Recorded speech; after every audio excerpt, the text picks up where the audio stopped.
Enorme alarma ha causado entre todos los colombianos la noticia de que el Poder Judicial es el más desprestigiado de todos los poderes y que los colombianos no creen en sus jueces y que los colombianos no solamente saben que la impunidad reinará porque no hay jueces que dicten sentencias condenatorias contra los bandidos, sino que nadie puede esperar razonablemente el restablecimiento de sus derechos en un proceso que dura años y años y años y que muchas veces queda simplemente como constancia de la justicia que debió ser y nunca llegó.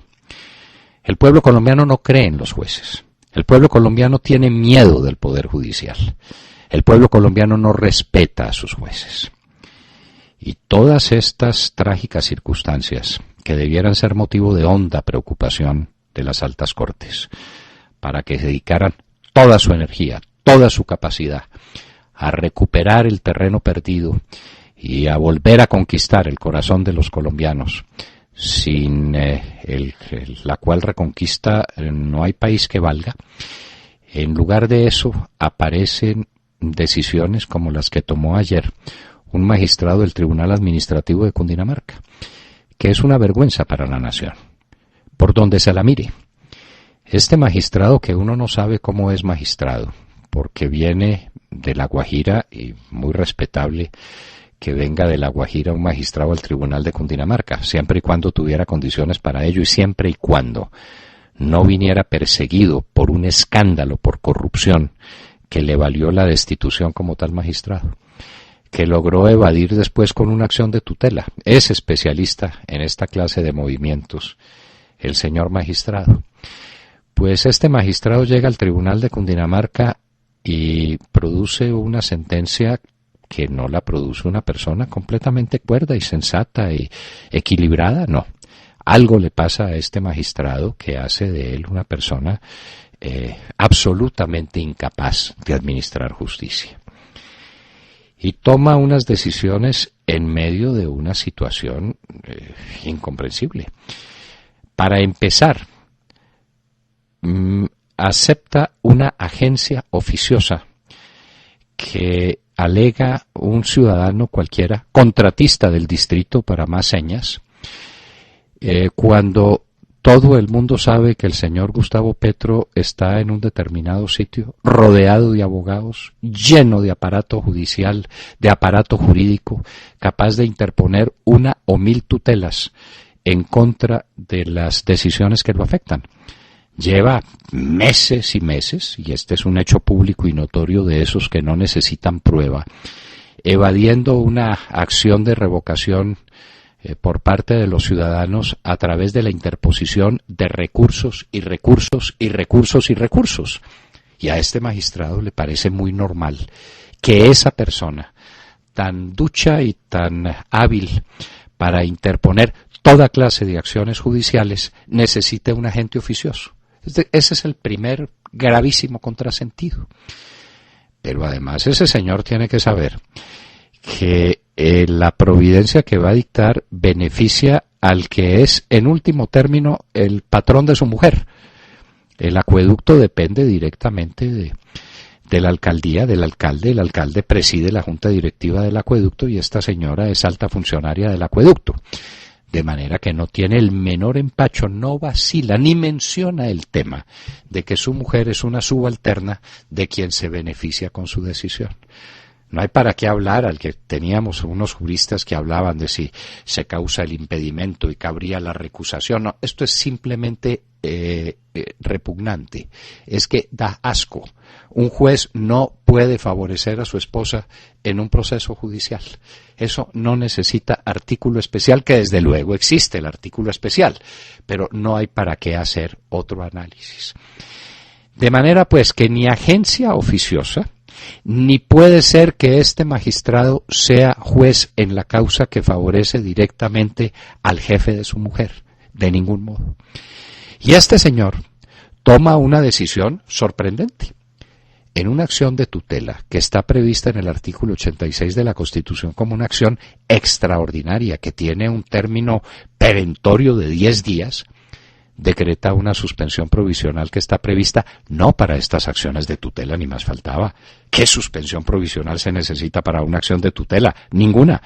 Está prevista para acciones ordinarias que pueden y desgraciadamente tardan muchísimo tiempo, y mientras tanto, si no se tomara esa acción precautelativa, se podrían producir perjuicios en contra de la persona afectada por una situación de hecho que es jurídicamente insostenible a ojos vista. Prima facie, eso es ilegal, y entonces hay que salir con una suspensión provisional, no en una tutela.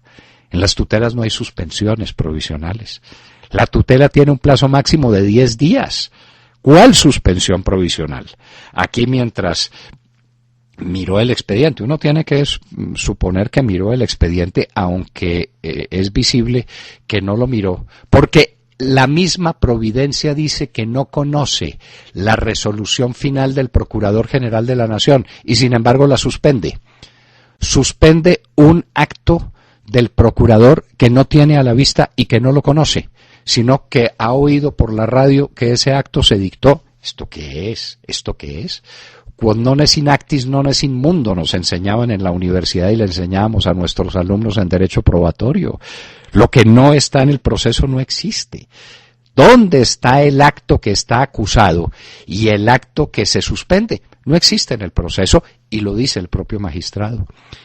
¿Cómo dicta una providencia él solo? Esto es una falta de consideración y de respeto con sus compañeros de sala y con sus compañeros de tribunal que no tiene antecedentes en el país. Hay magistrados ponentes y él dice que es magistrado ponente. No sabemos si se le hizo reparto o no se le hizo reparto, pero como magistrado ponente, como su nombre lo indica, presenta ponencias. No toma decisiones sin contar con el resto de la sala. Cuando se trata de la sala, esta decisión de sala unitaria es absolutamente exótica en el derecho. Vamos al fondo del asunto. En el fondo del asunto, el señor magistrado, tranquilamente, como que quien no quiere la cosa, cambia completamente el sentido de la Constitución colombiana. Eliminar de una vez la Procuraduría General de la Nación, la Contraloría General de la República, las personerías municipales, las contralorías departamentales y municipales, al negarles todo derecho disciplinario sobre las personas elegidas popularmente, significa no un cambio cualquiera circunstancial de la Constitución, una transformación total de la Constitución colombiana. Y el ciudadano que nos oye se dirá, bueno, muy bien, y entonces el procurador no es competente para conocer lo que hagan los concejales y los alcaldes y los gobernadores y los representantes y los senadores, y entonces ¿quién los va a rondar? Y aquí es donde viene otra de las partes más sorprendentes y caricaturescas de la decisión. Es decir, que para eso existe la pérdida de investidura. Por favor, señores, les decimos, la pérdida de investidura no procede según la Constitución Nacional, sino en 5 casos específicos, tiene 5 causales específicas, y está reservada a senadores y representantes por esas causales específicas. Y entonces aquí sale a decir que cómo es posible que el procurador cuya nombramiento, cuya investidura no tiene origen popular, puede contradecir lo que hagan personas cuya elección sí viene del pueblo. Bueno, esa es consideración propia para ver si una Asamblea Nacional Constituyente reforma la Constitución. Mientras tanto, la Constitución es esa, y el procurador vigila a los representantes, y vigila a los senadores, y vigila a los diputados, y vigila a los concejales, y vigila a los ediles. Y lo hacen también los personeros municipales. Y en materia económica lo hace la Contraloría. Esa es la Constitución, que no le gusta a este magistrado, y pone la Constitución patas arriba, y pone a los colombianos en un plan de decir, ¿y entonces aquí qué pasó? En una acción de tutela, y como quien no quiere la cosa, un señor, uno que viene de La Guajira, acusado, perseguido por una decisión, es así decisión, es así fallo, porque esto no lo es, esto es un auto simplemente, que lo destituyó. Ese señor viene a Bogotá y cambia toda la Constitución política de Colombia, y toma una decisión sorprendente, y es que el procurador y el Contralor no tienen facultades para nada, no sirven para nada, que hay que prescindir de ellos y que todos los funcionarios de elección popular quedan libres de control disciplinario en Colombia. De manera que solo cuando cometen un delito los puede perseguir la Fiscalía General de la Nación y los jueces. Años y años de investigaciones. Y cuando cometen delito. Y si la conducta no es criminal, ostensiblemente criminal, si se refiere simplemente a desgreño en el cumplimiento de sus obligaciones, a mala concepción de sus facultades, a abuso en el ejercicio de su poder sin que ese abuso constituya un delito, entonces ¿qué pasa? No pasa nada. Pérdida de investidura. Por favor, seamos serios. El Código Disciplinario Único, que está aprobado por la Corte Constitucional después de una revisión exhaustiva, el Código Disciplinario Único contiene cerca de 30 obligaciones específicas de todos los servidores públicos de origen popular o que no tengan origen popular. Y entonces este señor contraría todas esas sentencias de la Corte Constitucional, basándose por allá en un salvamento de voto que no dice nada y trayendo a cuento una convención interamericana que no ha sido aplicada en Colombia porque no tiene aplicación posible en Colombia a la vista de nuestro ordenamiento interno. Y con perdón de ustedes voy a leerles unos pequeños renglones para que lleguemos a la conclusión de la clase de sujeto que es capaz de escribir esto que les voy a leer.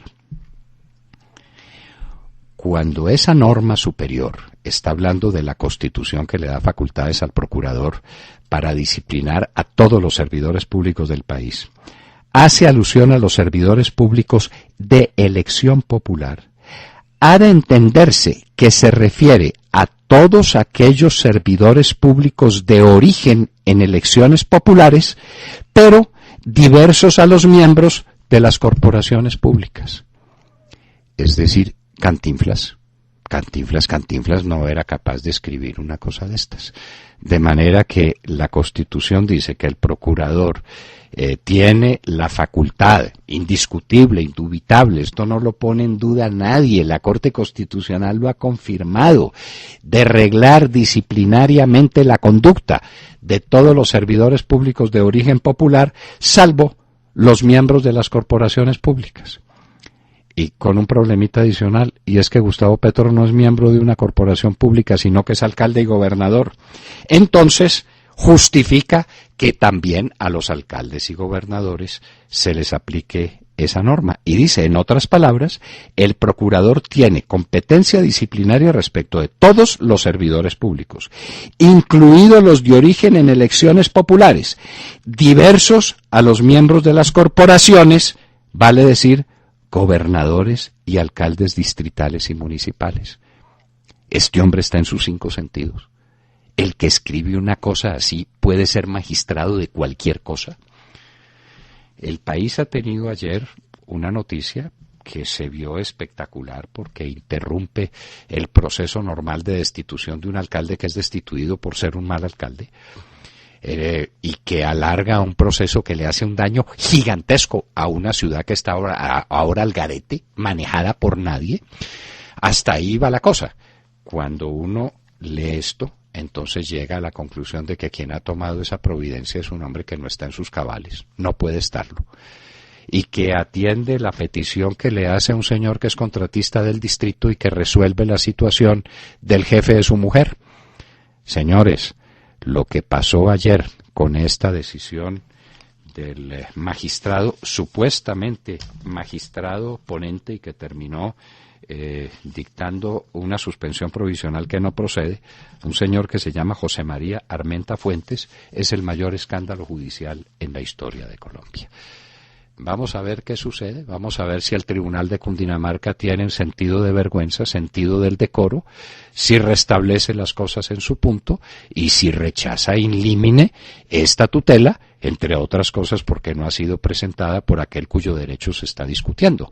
Esa agencia oficiosa, como dijimos, no solamente no procede, sino es aberrante en la persona que mayor mayor número de acciones es capaz de interponer en la historia del país, como ha quedado demostrado recientemente a partir de la iniciativa por su revocatoria. Vergüenza para el Poder Judicial de Colombia, vergüenza y dolor para todos los colombianos, vergüenza muy especial para quienes somos abogados y hemos tenido que soportar una providencia de este calado. Y nos decimos, ¿para qué las facultades de derecho? ¿Para qué el derecho? ¿Para qué la Constitución? ¿Para qué las leyes? ¿Para qué el orden jurídico de la nación? Si un magistrado se los puede poner de ruana e incurrir en este escándalo afrentoso. Vamos a ver si el Tribunal Administrativo de Cundinamarca vuelve por los fueres de la justicia y pone a este señor en su punto, y si tuviéramos un fiscal ya estaría poniendo en marcha su aparato represivo para hacerlo meter a la cárcel, que es donde debe estar por la comisión de los varios delitos que se comprometen en esa providencia. Delitos de prevaricato evidentes, delito de abuso de autoridad, delitos monumentales que saltan a la vista, con una persona que resolvió ponerse de ruana a la Constitución y las leyes de la República para favorecer, válganos Dios, para favorecer al jefe de su mujer. Acaban de escuchar el editorial del doctor Fernando Londoño en La Hora de la Verdad en Radio Red a las 7 de la mañana, 26 minutos.